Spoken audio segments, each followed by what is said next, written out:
O El Niño está chegando e vai causar estragos no clima em todo o mundo. Podemos estar diante dos eventos climáticos mais severos das últimas décadas. Os cientistas estão preocupados com esse super El Niño que pode chegar muito em breve. Hoje vamos dar uma olhada nos impactos globais e ir direto ao ponto.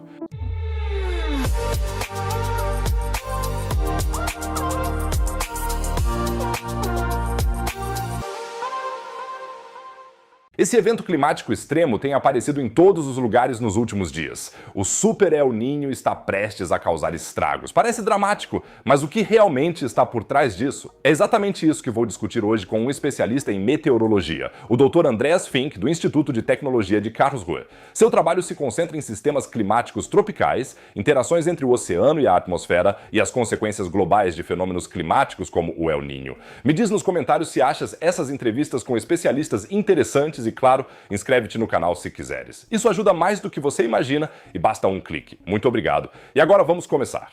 Sim, professor Fink, nos encontramos novamente. Conversamos há 2 anos e me lembro que, naquela época, estávamos em uma fase de laninha. Talvez até no início de uma fase de laninha, não tenho mais certeza. De qualquer forma, era mais laninha do que El Niño, pois agora o jogo virou, por assim dizer. Lê-se em todo lugar sobre uma nova fase do El Niño. E talvez o senhor pudesse nos explicar brevemente o que significa, afinal, essa transição de laninha para El Niño? O que acontece ali? Sim, bem, antes de tudo, é uma mudança nas temperaturas da água no Oceano Pacífico tropical. Ele é realmente gigantesco. Em sua extensão leste-oeste, são mais de 10 mil quilômetros. E normalmente a água quente fica no oeste desse oceano tropical, ou seja, perto da Austrália, perto da Indonésia, e água fria, água bem fria, na costa da América do Sul, especificamente nos países Equador e Peru. E associado a esse padrão de temperaturas da superfície da água, existe também um sistema de ventos. Os ventos costumam soprar lá justamente do leste da América do Sul, em direção ao oeste, rumo à Austrália e Indonésia, e empurram essa bolha de água quente sempre na direção desse continente. E às vezes esses ventos são mais fortes, então a água fria, o que chamamos de ressurgência na América do Sul, é mais intensa. Então essa água está ainda mais fria do que o normal. E essa área de água quente, ela é então empurrada com ainda mais força em direção à Austrália, pressionada, e também fica um pouco mais quente. Isso é o Laninha. Nós também o chamamos de a irmã fria do El Niño. El Niño é, afinal, o menino Jesus. E quando ocorre um evento El Niño, esse sistema vira em termos de vento, mas as temperaturas da água também mudam. Pode-se imaginar isso de forma simplificada assim, essa bolha de água quente, que na verdade é uma cúpula, a superfície do mar é um pouco mais alta ali, ela transborda em direção à América do Sul. Também porque os ventos de leste diminuem, ou seja, a pressão dos ventos diminui. E assim, de repente, temos 30 graus na costa norte-americana, em vez de 23 graus de temperatura da água. Essa é uma diferença enorme. A propósito, as Ilhas Galápagos, bem no Equador, também são afetadas, porque sabemos que acima de 26 graus e meio existe a possibilidade de gerar tempestades tropicais de grande altitude. Antes a água está muito fria e depois fica quente o suficiente. E com isso, as tempestades que normalmente ficam no oeste podem de repente começar na América do Sul e também trazer inundações para lá. Sim, acho totalmente fascinante essa alternância entre as duas fases e que vemos isso em um certo ritmo. Eu definitivamente quero saber mais sobre o que esse ritmo significa em um instante. Mas talvez devêssemos primeiro abordar o elefante na sala. Agora toda a mídia está noticiando sobre um Super El Niño. Não sei, já li manchetes que dão até medo, mais ou menos assim. O que seria isso? Eu entendo que não é um termo científico. Esse termo é sequer válido? O que Super El Niño deveria significar? Sim, exato. Na verdade, para ser honesto, houve uma única publicação científica há alguns anos na qual autores americanos usaram esse termo Super El Niño, por assim dizer. Ou melhor, o publicaram, mas nós na comunidade científica não o utilizamos. Nós falamos muito mais de um El Niño forte ou muito forte. E medimos isso com base nas chamadas anomalias, o desvio das temperaturas da água no Pacífico Central. Temos uma grande região lá, e se as temperaturas da água lá se desviarem mais de 2 graus da norma, então temos um El Niño forte, e com 2,5 graus, um muito forte. Isso varia um pouco dependendo do centro, mas essa é basicamente a ideia. E sim, de fato, nossos modelos de previsão existem diferentes abordagens, dizem. Se considerarmos todas as previsões, agora com mais de 50% de probabilidade, prevêem um El Niño pelo menos forte, mas não muito forte. Isso significa que temos que nos preparar para o fato de que este El Niño pode ser muito forte. Podemos discutir daqui a pouco que ainda existem grandes incertezas sobre isso. Mas é daí que vem o termo que circula na mídia, o chamado Super ou Mega El Niño. Deixe-me apenas fazer um último comentário rápido sobre esse ponto. Um El Niño tão forte não significa que haverá impactos severos em todos os lugares. Sim, então essa é mais uma incerteza que se soma a tudo. Portanto, sim, é possível que tenhamos um El Niño de forte intensidade. E as regiões onde essa interação com as temperaturas da água é muito forte, já devem começar a pensar no que fazer se essa previsão exata se concretizar nos próximos meses. Eu encontrei uma citação sua, que acredito ser bem recente, vou ler para você. No Pacífico Tropical Central, as anomalias da temperatura da superfície do mar, na média das últimas semanas, estão em cerca de mais 0,5 graus. Perto da costa sul-americana, o aumento é de cerca de mais 1 grau. Esses valores atuais ainda não são considerados valores recordes. Não sei exatamente de quando é a citação, mas acho que ainda é bem atual. Exato.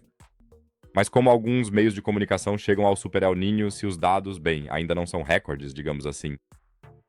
Exato. Você está falando de observações feitas entre o final de março e o início de abril. Desde então, as temperaturas, especialmente na costa da América do Sul, subiram mais de 1 grau. Não consigo te dar o número exato agora, mas o ponto principal é que o El Niño está apenas começando agora, sabe? E ele atingirá o seu pico, o que nem sempre é possível prever com precisão em novembro, ou talvez em janeiro ou março do ano que vem, enfim, no próximo inverno, do nosso hemisfério. E esses termos de Super El Niño referem-se às previsões feitas pelos modelos. Existem realmente dezenas deles, existem modelos estatísticos e também modelos físicos. E como eu disse, há uma probabilidade de 50% de um El Niño forte.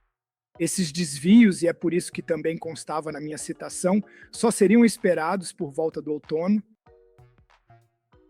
Acho fascinante que, no fundo, nem se saiba exatamente quando uma fase do El Niño começa, muito menos quão forte ela será. Basicamente, temos incertezas em todos os aspectos dessa questão. Não acredito que agora já se tenha muita certeza de que a fase do El Niño está chegando.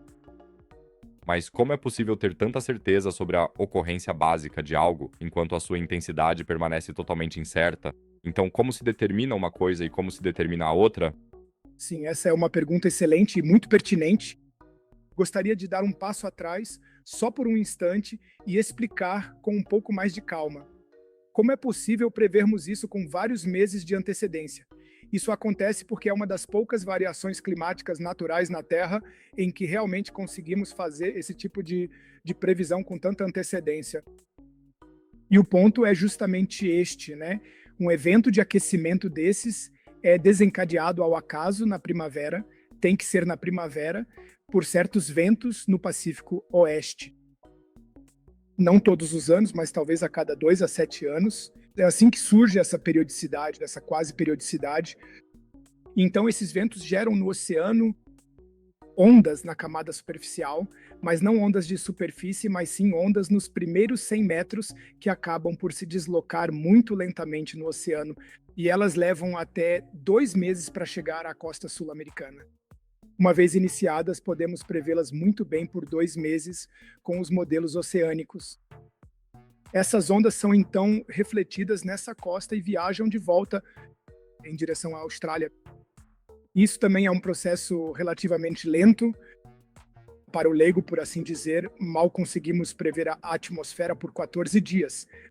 No oceano, nos trópicos, mas é nos trópicos, tais fenômenos de ondas nos primeiros 100 metros do oceano podem ser previstos com vários meses de antecedência. Mas existe também a chamada barreira de previsão, que ocorre em março. Sim, lá também temos problemas com os modelos novamente. Já passamos por isso agora, de modo que, a propósito, já vemos um sinal claro de aquecimento a 100 metros de profundidade no Pacífico Oeste agora. E com isso podemos ter certeza de que um El Niño está vindo, com 82 a 90% de chance. Isso é, em princípio, você pode dizer, sim, dá para contar com isso. A amplitude, no entanto, é por sua vez intensidade, eu deveria dizer para ficar mais claro, ainda é influenciada, por assim dizer, pelo clima de verão sobre o Pacífico. E isso não podemos prever. Não sabemos, simplesmente não é previsível. Ou seja, você pode imaginar assim, o sinal oceânico nós dominamos. Mas o que afeta as temperaturas da água e os efeitos remotos no verão, isso não dominamos. E isso gera uma grande incerteza em relação à intensidade.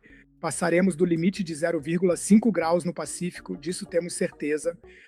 Mas o quanto passará do limite, aí outros fenômenos meteorológicos e oceânicos imprevisíveis entram em jogo. Nesse sentido, é fascinante que possamos prever a ocorrência básica com uma probabilidade tão alta. Isso é realmente incomum na pesquisa meteorológica e climática, como o senhor disse. Absolutamente. Mas aí, 82 a 90%, eu diria que vamos assumir que vai acontecer. O senhor acabou de dizer que isso costuma ser detectado apenas no final de março, ou seja, no final da primavera. Como surge essa, acho que chamam também de barreira da primavera. Como isso surge? Por que é assim? Bem, na verdade, isso não é nada fácil de explicar. Talvez a gente deva imaginar da seguinte forma. Vou tentar usar uma imagem simples da física, que talvez alguns consigam visualizar. Primeiro, né, esse sistema que chamamos de sistema acoplado oceano-atmosfera no Pacífico precisa estar em um estado que, se eu der um empurrãozinho, ele passe para um outro estado. Então, eu imagino assim, você tem uma bola, sabe, que primeiro precisa ser empurrada por cima de uma pequena colina antes de cair de vez em um próximo estado, dentro de um pote, entende? E essa montanha, por assim dizer, só é baixa o suficiente na primavera para que a atmosfera, os ventos, possam fazê-la rolar, não é? E se preferir, há alguns empurrões em janeiro por causa dos ventos e depois em março. E aí, em algum momento, sabemos que o sistema ultrapassou esse ponto. Ele simplesmente se desenvolve para esse novo estado, sim? Mas antes não sabemos qual a altura da barreira, se a amplitude desse evento de vento é suficiente. Então isso é muito, muito difícil de explicar. O clima e a atmosfera são justamente um sistema muito caótico, mas essa barreira de previsão existe e só, por assim dizer, em abril é que saberemos se o empurrão foi suficiente para atingir o novo estado. Sim, acho uma bela imagem. Faz todo o sentido. Digo, todo mundo conhece isso da previsão do tempo. A previsão de 3 semanas é, claro, menos precisa do que a previsão de um dia. Quanto mais perto um evento chega, menor o caos e maior a certeza. Agora, o senhor disse que a 100 ou 200 metros de profundidade no Pacífico Ocidental, creio eu, foram detectados sinais de aquecimento. Isso já é bem profundo. Como se mede um sinal de aquecimento a 200 metros de profundidade no oceano? Sim, felizmente, já faz um tempo, depois de um El Niño, eu diria, com efeitos bem devastadores, em 1982, 83, a Agência Oceânica Americana da época, que ainda é a mesma, decidiu, então, construir uma rede de medição com boias no Pacífico, que existe até hoje, e que esperançosamente sobreviverá às condições atuais na América. O senhor sabe do que estou falando. E nessas boias ancoradas, por exemplo, a cada 10 graus de longitude e a cada 2,5 graus ao norte e ao sul do Equador, elas têm uma âncora longa e há cordas penduradas nelas. E nessas cordas há sensores que medem em várias profundidades a temperatura, a salinidade e também a correnteza, sim. E esses dados nos permitem realmente ver o sinal e já inseri-lo em nossos modelos, por assim dizer. Isso é incrivelmente importante, você tem toda a razão, pois não podemos medir nessa profundidade via satélite, não conseguimos ver lá dentro. São, de fato, essas boias ancoradas. Essa medição se chama Triton, se quiserem pesquisar. e nos ajuda a detectar um El Niño precocemente no oceano. É totalmente fascinante que tenham instalado isso lá e que agora, sempre de forma confiável, forneça esses dados. Isso existe em alguma outra região oceânica? Ou essa região é tão essencial por causa do El Niño que só fizeram isso lá?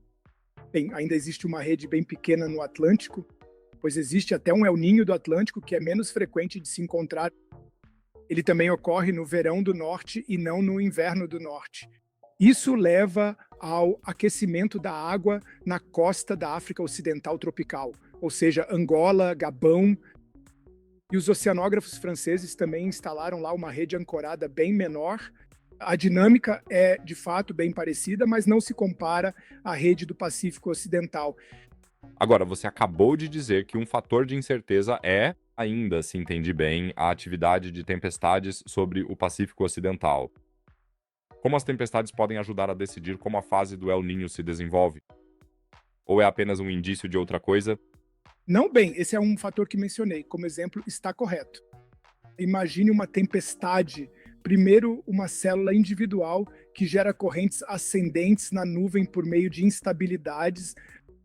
E com isso, o ar flui lateralmente a partir do solo para debaixo da nuvem. Pode-se dizer que ele é sugado para cima. E sobre o Pacífico Ocidental, há, claro, centenas de tempestades tropicais muito intensas. E elas impulsionam essa circulação, convergência embaixo, divergência em cima. A energia vem da condensação do vapor de água sobre o oceano tropical dentro das nuvens. Isso ativa o que chamamos, por assim dizer, de célula de Walker. Essa célula de Walker normalmente tem um ramo ascendente sobre o Pacífico Ocidental e o ramo descendente sobre o Pacífico Oriental. No ocidental temos tempestades, no oriental há alta pressão e o céu está limpo. E então, durante o El Niño, essa zona de tempestades e, claro, essas células se deslocam rumo à América do Sul. E o quão longe ela vai, quão intensa é essa célula de Walker anômala, depende, claro, dessa atividade de tempestades. E também existem, é claro, outros fatores de influência além das temperaturas da água no local. Sim. Sim, ok, bom. Isso significa que agora sabemos como o El Niño surge, o que está acontecendo agora. Talvez antes de falarmos sobre os impactos globais que algo assim pode ter, ainda uma pergunta sobre a alternância entre as fases de Laninha e as fases de El Niño e o ciclo geral. É um ciclo, o que significa que temos uma certa regularidade nele, mas não se pode prever com exatidão quando, o que e como acontece. Exato. Agora a questão também seria, qual é o impacto da influência humana na sucessão desses ciclos? E vou ler mais uma citação sua. Infelizmente, as afirmações sobre a frequência e intensidade futuras dos eventos El Niño e Laninha ainda não estão suficientemente asseguradas, o que também significa que uma tendência positiva, como mostram alguns estudos, não deve ser descartada. O que se pode dizer é, no futuro continuará a haver uma sucessão de eventos El Niño e Laninha de diferentes intensidades. Ou seja, não se sabe nada ao certo, mais ou menos isso. Mas que existe alguma influência humana, acho que está claro, só não se pode quantificar com precisão. Exato. Bem, com a citação que você selecionou, você já disse algo que é verdade. Não se sabe nada ao certo, ou seja, não há consenso sobre como isso vai se desenvolver. Talvez mais tarde, quando chegarmos aos efeitos remotos, possamos abordar isso novamente. Naturalmente, essa oscilação ocorrerá em um nível de energia mais alto na atmosfera e no oceano, porque o oceano está aquecendo devido ao aquecimento global, porque a atmosfera está aquecendo, sim, e isso pode, né, claro, mesmo que a oscilação tenha sempre, por assim dizer, as mesmas amplitudes em ambas as direções, ainda assim significar algo para os impactos. Já chegaremos nisso. Então, a pergunta que se faz é, qual a influência que a mudança climática tem sobre o El Niño? Significa, por exemplo, o El Niño, ou seja, o calor ficará mais forte, ou eles ocorrerão com mais frequência, ou o contrário? Sim. E na pesquisa climática não estamos de acordo com esses modelos que ainda apresentam certas deficiências. Quer dizer, existem estudos que dizem sim, então o El Niño ficará mais forte, sim, mas outros estudos não mostram isso. E na pesquisa climática é sempre assim, se disséssemos, bem, então vamos apenas relaxar e esperar para ver. Sempre temos que dar esse pequeno aviso. Bem, isso não exclui, é claro, que o grupo dos modelos e das pessoas esteja certo de que vai ficar mais forte, sim. Ou, dito de outra forma, daqui a 40 anos alguém dirá: eu ouvi aquela entrevista do Sr. Fink com o Astro Team. Ele disse que aconteceria e agora sabemos que ficou mais forte. Bem, existem certamente estudos que mostram isso, mas a comunicação ao público deve ser, ainda não podemos dizer com certeza, para que não fique apenas a manchete sensacionalista. O El Niño vai ficar mais forte, mas repetindo, as temperaturas da água, especialmente no Pacífico Ocidental, subiram. E é claro que também já temos mais vapor de água na atmosfera da região devido às mudanças climáticas. Sim, e então simplesmente há uma reserva de energia maior disponível nessa oscilação em relação ao efeito remoto. Tem impacto em inundações, tem impacto em secas.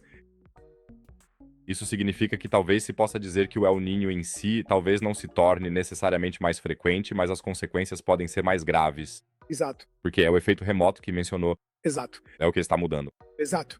É isso mesmo. E isso se deve ao fato de termos mais umidade na atmosfera, ou como se poderia justificar isso. Bem, existe essa regra de que mais 1 grau a mais na temperatura média global na superfície significa 7% a mais de umidade. Chamamos isso de relação de Clausius-Clapeyron, porque é dessa equação que isso é derivado.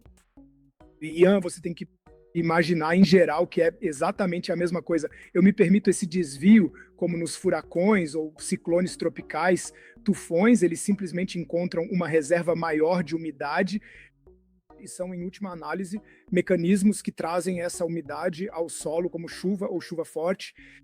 Sim, a umidade, como reserva, não chove sozinha. Você precisa de um gatilho, você precisa ter um desencadeador. E da mesma forma, essa oscilação do El Niño encontra muito mais vapor de água.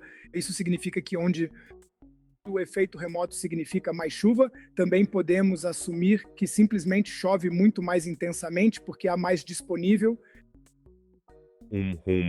Sim, então vamos continuar com esses efeitos remotos, porque o El Niño é famoso por isso, por se dizer, o El Niño ocorreu e de repente estou exagerando, agora há uma seca na África. Ou então, de repente, a temporada de furacões, ela se altera.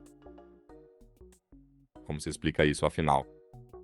E por que também temos incertezas tão grandes aqui? Eu acabei de ler que, por exemplo, em 1998 foi prevista uma grande seca na África, mas isso, por exemplo, nem chegou a acontecer. Sim, exato.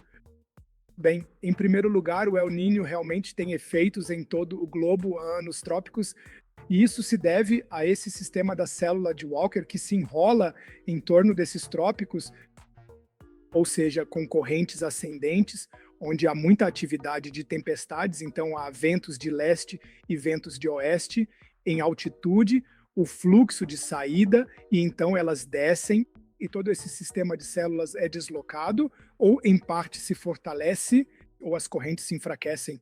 Isso significa que aí está o mecanismo do efeito remoto, essa chamada célula de Walker. Nas latitudes médias em que vivemos, quase exclusivamente os países costeiros do Pacífico sentem algo, sim, até digamos regiões como a Flórida e talvez a Venezuela, mas além disso a Europa e a Ásia estão simplesmente longe demais.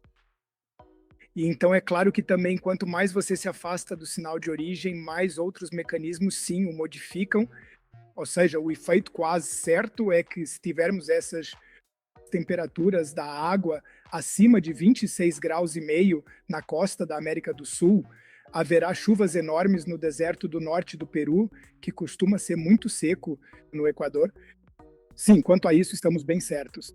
E, por outro lado, na Austrália, Indonésia, no norte da Austrália, para ser mais específico, lá ficará mais seco. E essas são previsões com as quais eu já planejaria se fosse um tomador de decisão. Principalmente se eu fosse um agricultor, eu pensaria bem no que plantar, frutos mais resistentes à seca, ou me prepararia para inundações. Bom, então há ainda um outro efeito relativamente certo. Não estou falando do sul da África, mas sim do chifre da África, ou seja, do Quênia. Eles devem esperar por mais chuvas em janeiro, Se eu olhar agora para a África Austral, onde, aliás, também pesquisamos, esse exemplo de 97, 98 é muito bom. Pois lá, um padrão da temperatura da água no Oceano Índico parece ter neutralizado esse sinal vindo do Pacífico, digamos assim, de forma simples, não é? E essa questão, como os eventos não são tão frequentes, não os vimos no passado, não os tínhamos no nosso radar, mas hoje sabemos que para a África Austral, digamos, a probabilidade de uma seca na próxima época de chuvas, no próximo inverno, é alta. Mas também podem ocorrer essas previsões erradas que não conseguimos prever com exatidão. E aí, como tomador de decisão, você sempre tem que pensar: se eu fizer algo agora, isso vai me custar muito dinheiro ou será muito caro se acontecer? É uma ponderação difícil. No entanto, eu sei que na África Austral já estão, nas organizações correspondentes, os agricultores estão sendo informados de que pode ser mais seco. Mas, como eu disse, há regiões onde o El Niño leva com mais certeza aos efeitos conhecidos e há outras regiões onde já sabemos que as coisas podem ser diferentes. Aliás, uma região também muito conhecida é a Califórnia, onde num El Niño forte há alguns anos houve até inundações em vez de seca. Portanto, é preciso ter sempre um pouco de cuidado. A previsão do El Niño tem incertezas. E para algumas regiões, os impactos são acompanhados de uma incerteza adicional. E o decisivo é saber quão seguras foram as previsões no passado e reagir de acordo. Sim, quero dizer, só assim uma preparação responsável pode funcionar, trabalhando justamente com probabilidades. Sempre existe aquele grupo de pessoas que, quando uma previsão não se confirma, se sente de certa forma validado, Com certeza, dizendo que os cientistas podem calcular qualquer coisa, mas não aconteceu. Nada é 100% seguro, né? O universo pode até se desintegrar no próximo segundo, mas só podemos trabalhar com probabilidades.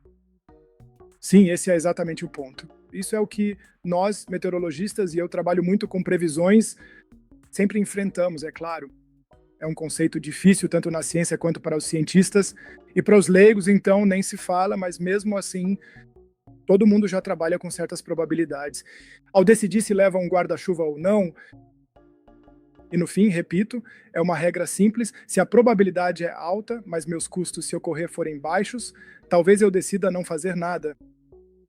Se eu for perder a vida ou tiver custos enormes, talvez eu já haja com uma probabilidade menor, mas terei que aceitar esses alarmes falsos. É assim mesmo.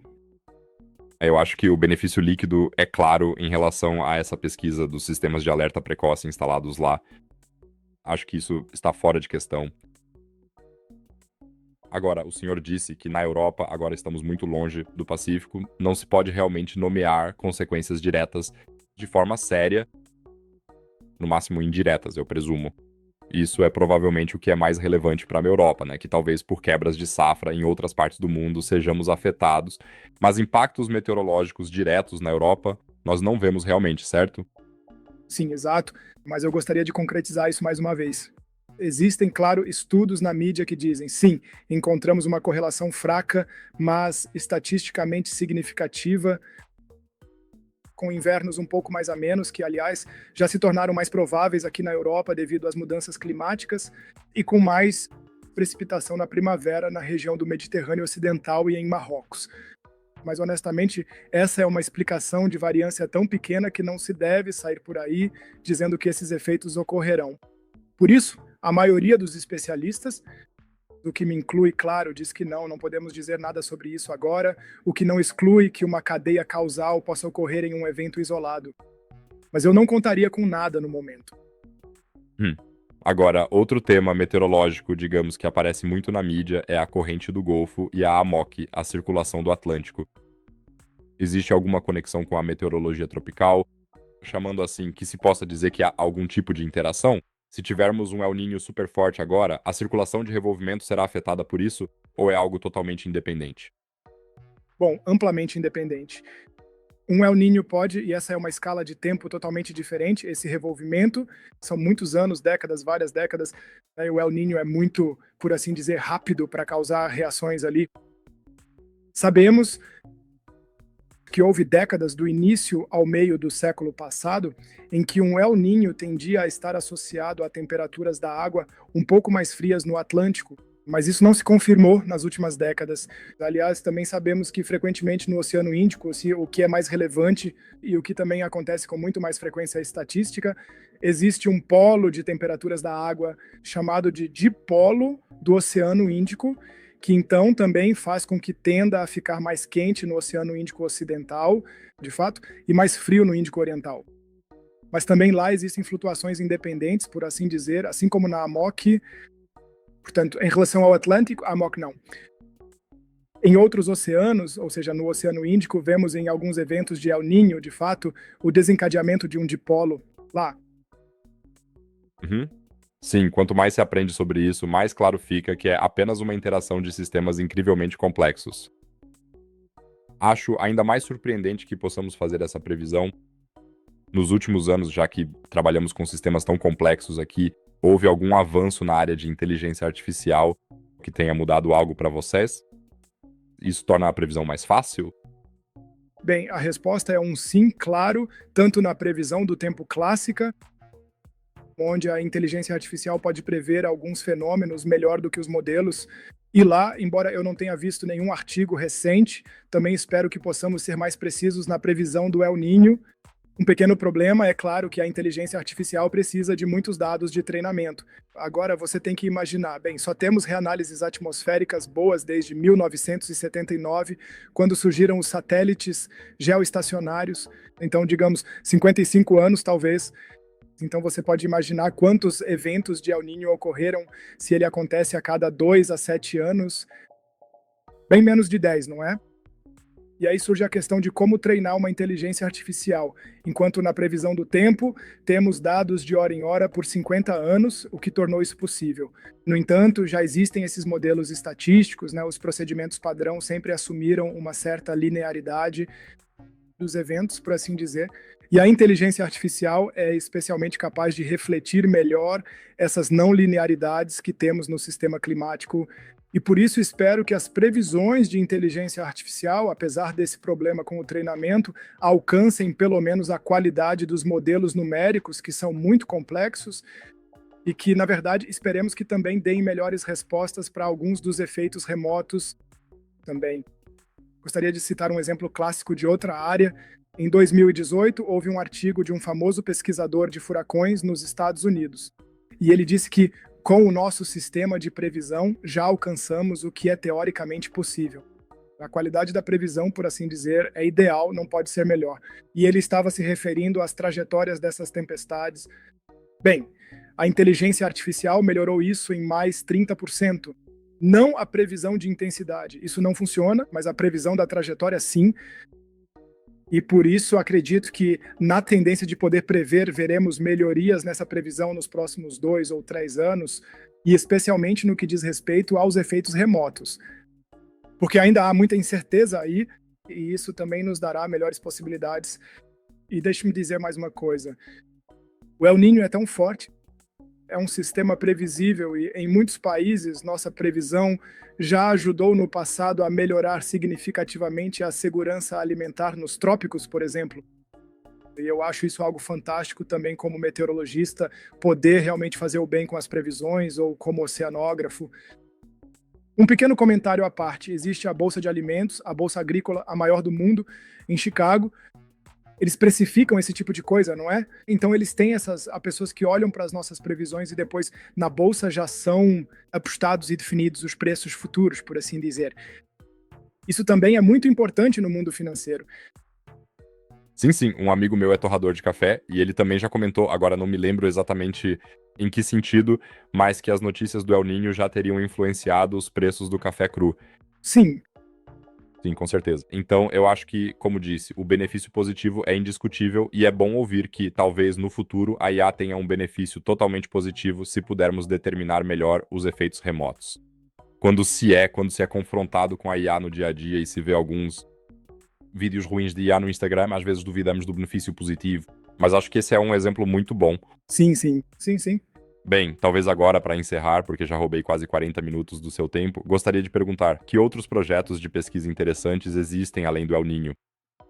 Eu acredito que o seu grupo de pesquisa no Instituto de Tecnologia de Karlsruhe é o grupo de trabalho de meteorologia tropical, certo? Sim, está correto.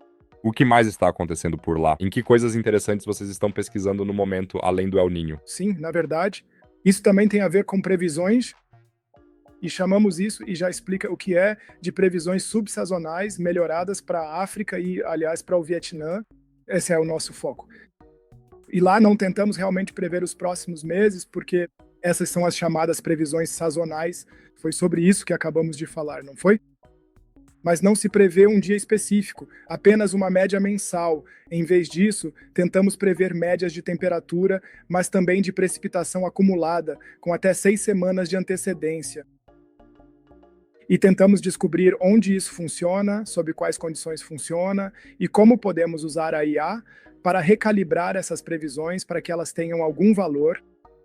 Concretamente, por exemplo, na África, os agricultores estão incrivelmente interessados e, claro, os governos na previsão do início da estação chuvosa. E quanto mais cedo pudermos dizer isso com uma boa margem de segurança, melhor. Os gestores de barragens também querem saber como gerir a barragem, quanta água podem libertar para não terem problemas. Ou seja, tentamos fechar o que chamamos de lacuna de previsão entre as previsões clássicas de 1 a 2 semanas e estas previsões mensais. E aqui eu gostaria de dizer novamente, por que existe essa lacuna?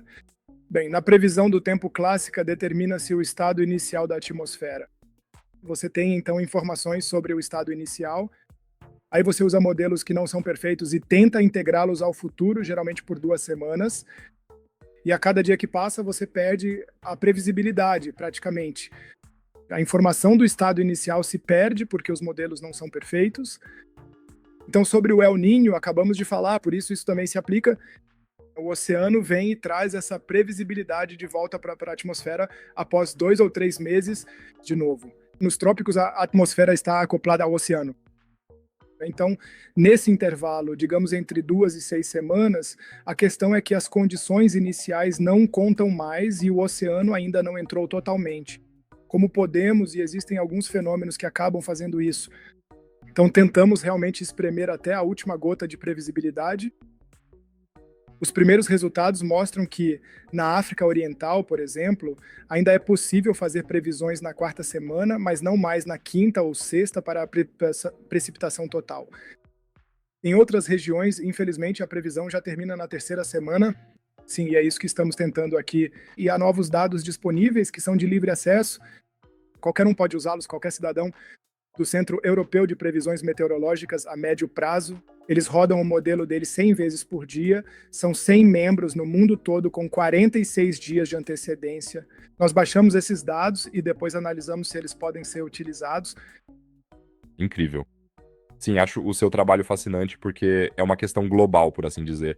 Trata-se de coisas que acontecem na África Oriental, na África Ocidental, no Vietnã, no Oceano Índico, no Pacífico. É impressionante. É impressionante.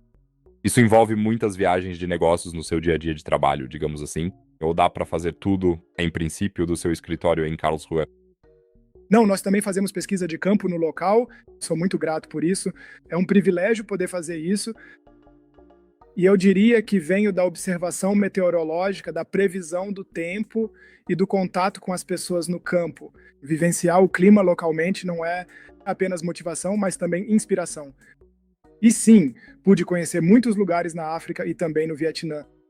O que, no fim das contas, também significa que você se aproxima das pessoas de lá.